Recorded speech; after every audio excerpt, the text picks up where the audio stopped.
오늘 오전에는 부스러기에 담긴 세 가지 영적 은혜가 무엇인지 상고해 보겠습니다. 부스러기라는 말 여러분 잘 아시죠? 국어사전에 보면 어떤 물건에서 떨어져 나온 조각을 의미하는 것입니다.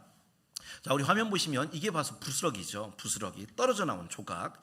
이 부스러기라는 작은 조각이라는 뜻 외에도 두 개의 더 의미가 있는데, 두 번째 뜻은 쓸만한 것을 골라내고 남은 쓸모없는 것, 저 부스러기는 쓸모없는 것이래요. 세 번째 뜻은 하찮은 일, 하찮은 사물, 중요하지 않은 것, 이거를 비유적으로 이르는 말을 부스러기라고 합니다. 우리나라 좀 센 말로는 부시래기 이렇게 얘기하나요? 성경에서는 사람들은 이 부스러기를 하찮은 것, 쓸모없는 것이라고 생각하지만 성경에 보면 하나님은요, 이 부스러기를 오히려 더 귀하게 여기십니다. 소중한 것이 부스러기예요. 신약 성경에 여러분이 보시면 세 가지의 부스러기, 이건 작은 조각으로 이렇게 표현하기도 했는데, 이 조각, 부스러기, 이 부스러기가 과연 어떤 것이고 어떤 영적인 교훈이 들어있는지 이 시간 여러분 말씀 잘 들으시고 이 부스러기를 잘 모으시기를 주님의 이름으로 축원드립니다. 첫 번째 부스러기, 오병이어의 기적 후에 남은 조각을 버리지 말고 거두라 말씀하셨습니다. 요한복음 6장 12절 말씀 한번 읽어보겠습니다. 시작. 그들이 배부른 후에 예수께서 제자들에게 이르시되 남은 조각을 거두고 버리는 것이 없게 하라. 아멘. 남은 조각이라는 건 남은 부스러기죠. 음식물 부스러기. 자, 여러분 여기서 남은 조각, 왜 예수님께서 남은 조각을 버리지 말라고 하셨을까요? 나중에 뭐 드시려고 그랬을까요? 드시기 위해서 그러셨다기보다는 이 남은 부스러기 조각이 의미하는 게 있어요. 그건 뭐냐? 그것은 바로 하나님이 우리에게 우리 일상에 허락해 주신 작고 소소한 일, 이것이 바로 은혜다라는 걸 의미하는 것입니다. 물론 5천 명이 먹고 남은 보리떡 5개의 물고기 2마리에 그런 오병이어의 기적도 굉장히 중요한 것입니다만은 그 뒤에 남은 먹고 남은 조각, 빵 조각 부스러기에도 똑같이 하나님의 은혜는 들어있다라는 의미가 있어요. 여러분 여기서 버리지 말라 하셨다는 것은 백성들이 먹고 난 후에 이 부스러기를 버리려고 했다라는 것이죠. 그 이유는 더 이상 배고프지도 않고 중요하지 않고 하찮게 여겼기 때문에 그런 것입니다. 방금 전 배가 고파 먹을 것이 없을 때는 부스러기라도 먹고 싶었었어요.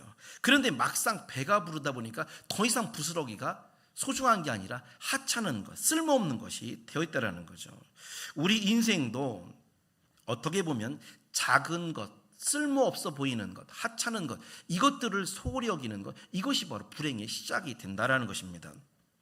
우리가 오해하기 쉬운 것이 있습니다. 그것은 큰 기적, 대단한 일에만 예수님 하나님의 은혜가 있는 것이 아니라 하찮아 보이는 부스러기 같은 작은 것에도 동일하게 하나님의 은혜는 들어있다는 거예요. 하나님이 주시는 은혜는 온전한 떡뿐만 아니라 먹고 남은 부스러기 조각에도 똑같이 은혜가 들어있는 것입니다. 그런데 문제는 은혜의 가치는 나의 태도에 따라서 변하게 되는 겁니다.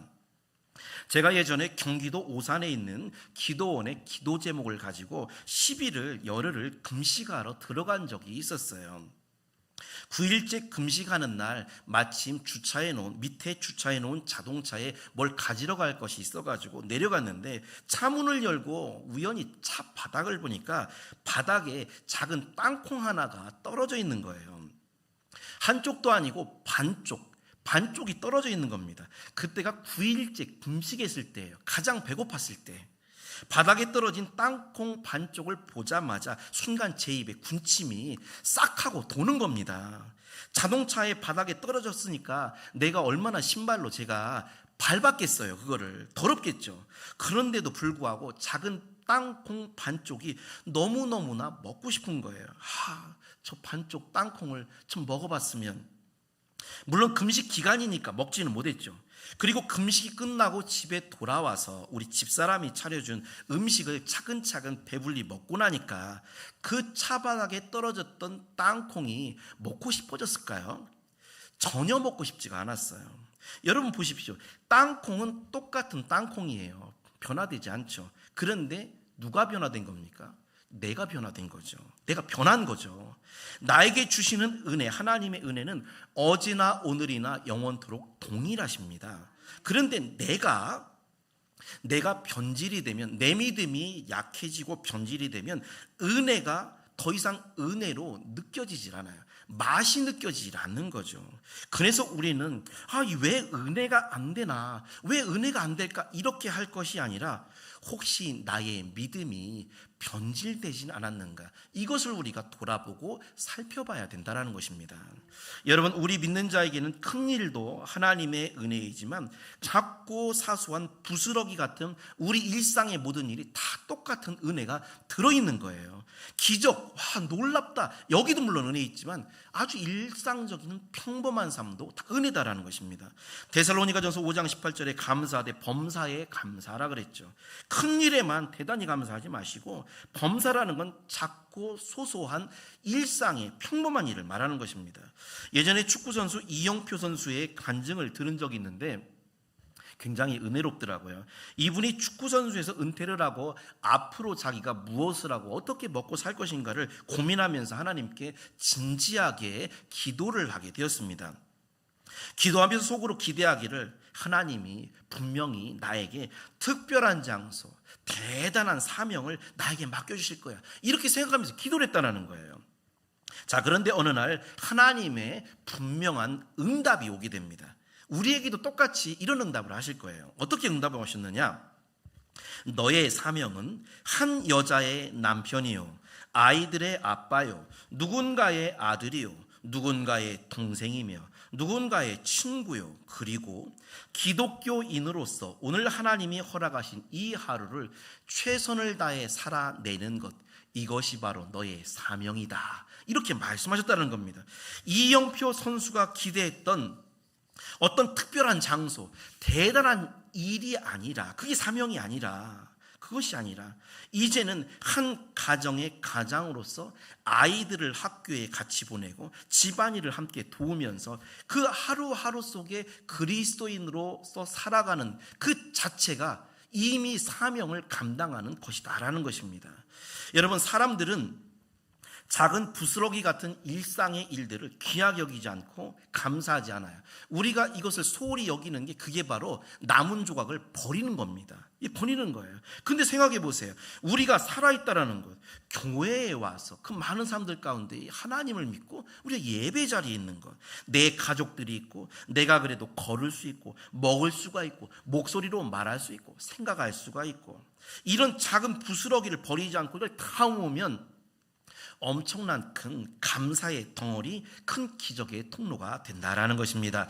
행복이라는 찬양 가사에 보면 화려하지 않아도 정결하게 사는 삶, 가진 것이 적어도 감사하며 사는 삶, 내게 주신 작은 힘 나눠주며 사는 삶, 이것이 나의 삶의 행복이라고 그랬습니다. 여러분, 알고 보면 행복할 일이 굉장히 조각조각들이 많은데 나는 행복하지 않다라고 생각한다면 이것은 내가 작은 부스러기를 모으지 못하고 버리고 있기 때문은 아닌가라고 생각할 수가 있습니다. 우리 성도님들, 첫 번째 부스러기의 의미, 바로 작은 일에, 소소한 일이 모든 것이 하나님의 은혜임을 여러분 꼭 기억하시고, 여러분이 항상 매일매일 누리는 평범한 일상의 소소한 일이 바로 하나님의 은혜다라는 걸 믿으시기를 주님의 이름으로 축원드립니다. 두 번째 부스러기, 부자의 상에서 떨어지는 버려진 음식물, 부스러기가 있습니다. 누가복음 16장 20절에서 21절 말씀 한번 읽어보겠습니다. 시작. 그런데 나사로라 이름하는 한 거지가 헌데투성이로 그의 대문 앞에 버려진 채 그 부자의 상에서 떨어지는 것으로 배불리려 하며 심지어 와서 그 헌대를 할더라. 아멘. 거지 나사로가 부자의 상에서 떨어지는 음식물, 부스러기, 음식물 쓰레기라고 할 수 있죠. 이것을 먹고 살았습니다. 자, 여기서 이 부자가 버려졌다, 떨어졌다, 이것은 뭘 의미하냐면 부자에게는 쓸모가 없는 것이다라는 거예요. 자, 그런데 부자에게는 쓸모가 없어가지고 이 음식을 버렸는데 부스러기가 거지 나사로라는 사람에게는 생명을 살리는, 어떻게 보면 음식이 된 거죠. 소중한 음식이 됐죠. 이것이 영적으로 무엇냐면 부자의 상에서 떨어져 버려진, 쓸모없다라고 버려진 부스러기가 생명의 떡이 되시는 예수님을 의미한다라고 할 수가 있습니다. 여러분 보세요. 세상 사람들은 예수님이 필요 없다, 마치 버리는 것처럼 믿지를 않죠. 그런데 우리는 예수님이 세상 사람들에게는 버림받았지만 우리에게는 굉장히 소중한 생명의 떡이시고 예수님을 통해 우리는 영원한 천국에 들어가죠. 우리 베드로전서 2장 4절 말씀을 한번 읽어보도록 하겠습니다. 시작. 사람에게는 버림바가 되었으나 하나님께는 택하심을 입은 보배로운 산돌이신 예수께 나아가라. 아멘. 여러분, 부자가 왜 천국에 들어가기가 힘들다라고 하셨을까요? 그것은 부스러기와 같이 예수님을 가치를 모르고 버리기 때문에 그런 겁니다. 지금 안 믿는 사람들은요, 예수님 가치를 몰라가지고 이건 부스러기야, 이건 뭐 필요 없어, 버리는 거죠. 반대로 거지 나사로는 마음이 가난했죠. 천국이 저의 것이라 그랬듯이 하찮게 보였던 예수님의 생명의 양식을 먹음으로써 지금도 아브라함의 품에 들어가서 영원한 천국에 있지 않습니까? 오늘날 이 시대의 가장 큰 문제는 우리 믿는 자들이 가장 큰 문제죠. 불신자는 원래 가치를 모르기 때문에 예수님 안 믿는다 하지만 믿는 자가 예수님의 가치를 모르고 마치 부자의 상에 떨어지는 것처럼 이것을 조각처럼 부스러기로 버린다는, 예수님을 버리는 신자들이 많다라는 것입니다. 옛날에 이삭의 큰아들 에서, 이삭의 집 안에서 같이 살았잖아요. 에서도 믿는 자를 상징해요. 그래서 큰아들 에서는 영생을 의미하는 장자권의 가치를 모르기 때문에 부자의 상에 떨어지는 부스러기처럼 버리게 됩니다. 그리고 팥죽 한 그릇을 받아 먹게 되죠. 그리고 그 가치를 아는 것이 얼마나 중요하지 않냐를 알게 해주는 것입니다. 1960년대에 제3공화국 박정희 대통령 당시에 외무부 장관이었던 그 이동원 씨라는 분이 있는데, 이분이 회고록을 썼는데 뭐 이 얘기가 재밌다고 해야 되나, 어떤 우프다 슬프다고 해야 되는지 모르겠지만, 박정희 대통령과 당시 미국 대통령이었던 리차드 닉슨 대통령의 그 일화가 있습니다. 저기 나오는 이쪽 박정희 대통령과 그 제 편의 오른쪽에 있는 분이 리차드 닉슨 대통령이에요. 원래 리차드 닉슨은 원래 그 부통령이었습니다. 부통령이었는데 그 이전에 그 바이든 대통령이 오바마 부통령이었다가 대통령이 됐듯이 이 사람은 아이젠하워 대통령의 부통령이었다가 그래서 대통령으로 이제 선거에 출마를 하게 됩니다. 그런데 그때 경쟁자가 누구였냐면 당시 인기가 굉장히 많았던 젊은 정치인이었던 존 F 케네디였어요. 케네디, 젊은 사람. 이 사람에게 패하게 됩니다. 근소한 차이로 패했다고 그래요. 그리고 2년 뒤에 캘리포니아 주지사 선거에 출마를 했다가 또 낙선을 하게 됩니다. 우리나라로 말하면 경기도지사가 가장, 어떻게 보면 세상 말로 말하면 끝발이 가장 좋잖아요. 경기도지사에 낙선이 된 거예요. 그래서 사람들이 이 닉슨을 보고 정치적으로 이제 당신은 끝났다, 한물 갔다, 이렇게 여겨졌다는 겁니다. 자, 그런데 이 닉슨이 그 이후에 한국에 한번 방문을 하게 됩니다. 그래도 전직 미국의 부통령이었기 때문에 이제 한국에서는 원래는 영접자가 마중을 나가야 돼요. 마중을. 그런데 한 명도 마중을 나온 사람이 없었대요. 그리고 오직 주한 미국 당시 대사였던 브라운 대사만 이제 저 닉슨 전 부통령을 이제 마주로 나간 거죠. 마중을. 이 브라운 미국 대사는 박정희 대통령에게 전화를 걸어요. 그래서 그래도 전직 미국 부통령이었으니까 존중하는 의미로 환영 만찬 좀 한번 열어주면 안 되겠냐고 부탁을 합니다. 그런데 이 박정희 대통령 머릿속에는 이 사람은 한물간 쓸모없는 정치인이다, 이런 생각이 있는 거예요. 그래서 이런 자에 안 된다라고 거절을 해버립니다. 미국 대사가 박정희에게 2번이나 부탁을 해요. 그런데도 2번 다 안 된다고 거절을 해요. 결국 닉슨이 떠나기 전날에 주한 미국 대사가 미국 대사관에서 만찬을 열고 이제 한국 장관들을 다 초청을 했는데, 일부러 그랬는지 박정희 대통령이 하필이면 똑같은 시간에 청와대에서 만찬을 열어요. 그리고서 장관들을 불러드립니다. 이동원 외무부 장관 빼고, 이제 외무부 장관은 외국과의 관계가 있으니까 거기 참석을 하고 아무도 닉슨을 위한 만찬에 오지를 않습니다. 그렇게 쓸쓸히 홀대를 당하고 한물간 정치인인 닉슨이 미국으로 돌아가게 되죠. 그런데 이게 웬일입니까? 얼마 후에 1968년 쓸모없는 한물간 정치인인 리처드 닉슨이 미국의 대통령으로 당선이 돼버려요. 그리고 당선이 되자마자 한 일이 뭐였냐면 닉슨 독트린이라는 걸 발표를 합니다. 닉슨 독트린이라는 게 뭐냐면 이제 각자 나라는 각자 알아서 지켜라, 이 원칙이에요. 닉슨 독트린이. 당시 우리나라는 6.25 전쟁이 끝난 지 겨우 약 15년쯤 지났을 때입니다. 주한미군이 우리나라에 주둔을 하고 있었잖아요. 그 당시에 군사력 수준이나 경제력 이 수준이 북한이 남한보다 훨씬 잘 살았어요. 군사력이요, 훨씬 강했어요. 그리고 닉슨 대통령이 그때 한 일이 뭐였냐면 독트린을 발표한 이후에 미군을 철수시켜 버립니다. 실제로 1971년까지 차근차근 해가지고 미군 제7사단을 완전히 미국으로 철수시켜 버려요.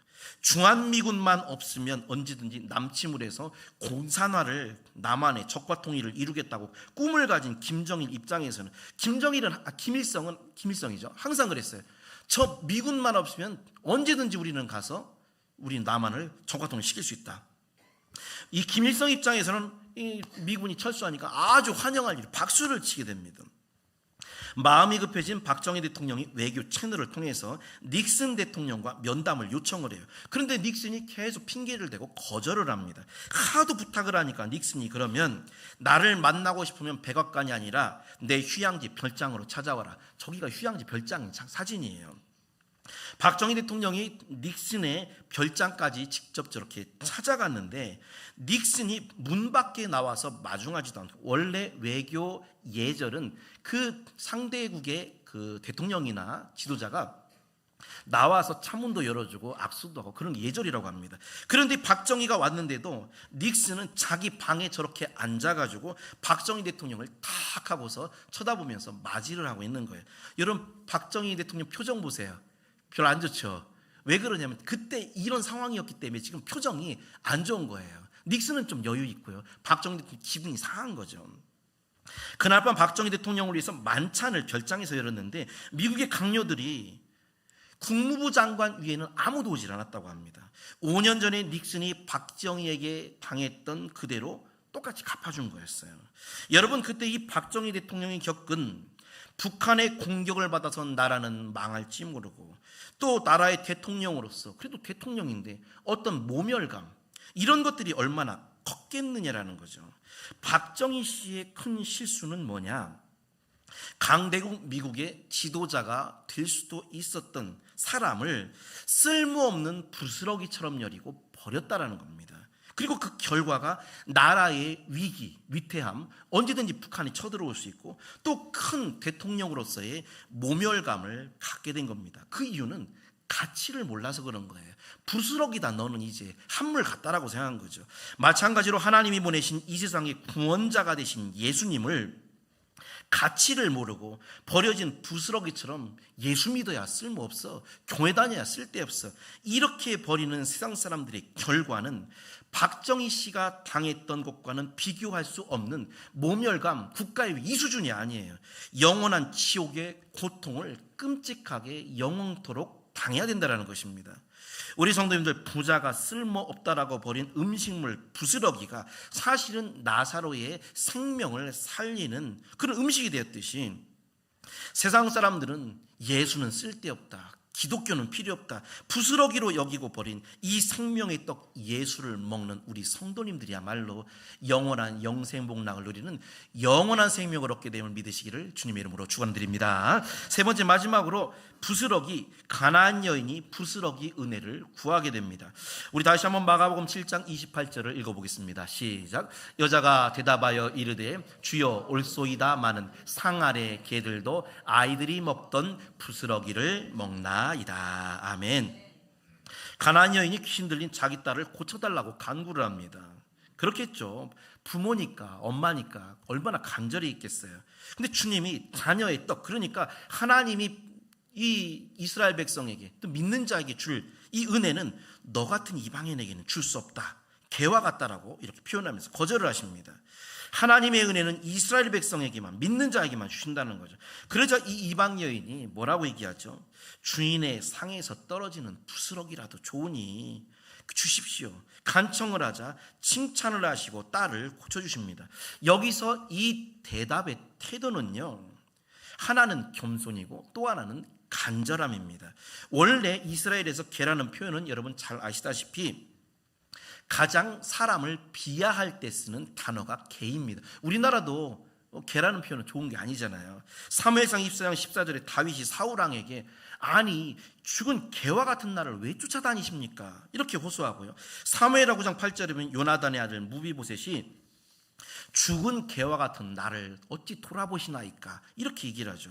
개 중에서도 죽은 개는 완전히 최하의 상태를 말하는 겁니다. 그러니까 주님이 가나안 여인에게 너는 개와 같다 이렇게 하신 말씀은 상대방을 가장 비하하고 모욕하는 그런 표현이었다는 거예요. 그런데도 이 가나안 여인이 맞습니다, 저는 개와 같습니다, 그러니 제발 주인의 상에서 떨어지는, 주인의 온전한 그 음식을 원하는 게 아니라 개들도 먹을 수 있는 그 부스러기 조각이라도 좀 주십시오, 간구했다라는 거예요. 여러분, 우리의 기도도 마찬가지입니다. 겸손한 마음으로 작은 부스러기라도 저에게 주십시오, 이렇게 간구하면요, 주님이 여러분들에게 여러분의 겸손과 간절함을 보시고 부스러기를 그대로 주는 게 아니라 온전한 주인의 상을 우리에게 허락해 주신다라는 것입니다. 마그다 라퐁이라는 여자분이 있었는데요, 이분이 2차 대전 때 유태인으로 이제 수용소에 갇히게 됩니다. 수용소 생활이 너무나 끔찍하고 소망이 없어가지고 유대인들이 서로 죽게 자살을 도와주기도 하고요, 많은 사람들은 가스실에 끌려가 죽기도 하고 굶어 죽기도 하고, 이 라퐁이라는 여자분이 16살 소녀 때 수용소에 끌려갔는데 거기에 가서 이분도 늘 생각하는 게 죽을 생각, 어떻게 하면 죽을까, 어떻게 하면 죽을까, 이 생각만 했다는 거예요. 근데 하루는 저쪽에서 늙은 여자 한 사람이, 노파가 자기를 부르더랍니다. 가보니까 거의 막 죽어가고 있더래요. 그리고 손에 꽉 쥐인 것을 라퐁 소녀에게 이렇게 주는데 보니까 그 손에 작은 빵 4조각이, 아주 작은 빵 4조각이 이렇게 있더라는 거예요. 얼마나 오래 쥐고 있었는지 곰팡이가 다 쓸었더랍니다. 그 할머니가 이거 먹어라, 너는 젊지 않느냐, 꼭 살아나가서 여기 있던 일을 증언해라, 다시 이런 일이 생기지 않도록, 그리고서 탁 죽었다는 겁니다. 물론 이 그 빵 조각이, 그 작은 빵 조각 4개가 얼마나 이 소녀의 배를, 허기를 채워줬겠고 또 맛이 있었겠어요. 그런데도 그 빵 조각을 먹고 난 후에 이 라퐁 소년의 마음속에 내가 죽지 말고 살아야 되겠구나, 이런 의지가 생기더랍니다. 결국에는 그 끔찍한 수용소에서 살아남아서 이 참상을 증언하게 하고 저 앞에 본 저 책, 저 증인이죠, 저런 그런 간증을 이렇게 썼다라는 거죠.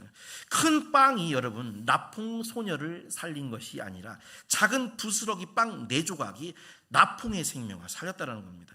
그래서 여러분, 아까도 말씀드렸지만 하나님의 은혜는 작은 부스러기만 있어도, 저렇게 작은 부스러기만 있어도 큰 역사를 이루는 거예요. 우리 생각에는 이쪽에 큰 빵이 있었으면 좋겠다 하지만 아니에요. 우리 믿는 자는 작은 부스러기 속에 은혜만 있어도 큰 역사를 우리가 이룰 수가 있습니다. 그래서 우리가 기도할 때 이렇게 기도하면 좋을 것 같아요. 부스러기라도 주십시오. 저는 이것을 부스러기 기도라고 이렇게 말하는데요, 부스러기 기도. 자, 예를 들어서 저 같은 경우에는 우리나라에 워낙 훌륭한 목사님들이 많잖아요. 목사님들이 많으시죠.